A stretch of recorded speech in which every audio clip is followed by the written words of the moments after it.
Revit 2022.1 supports new file types, expanding your ability to connect your model with a broader set of CAD formats.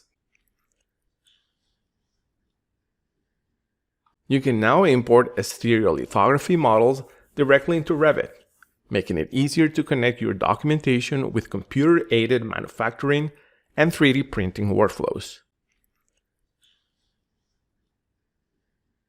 You can also import and export OBJ files.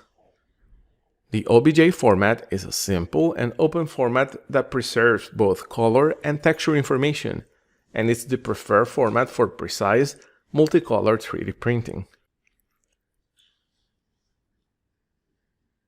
Streamline your documentation process with improved support for sub-D shapes in Rhino 7 files, as well as support for SketchUp 2021.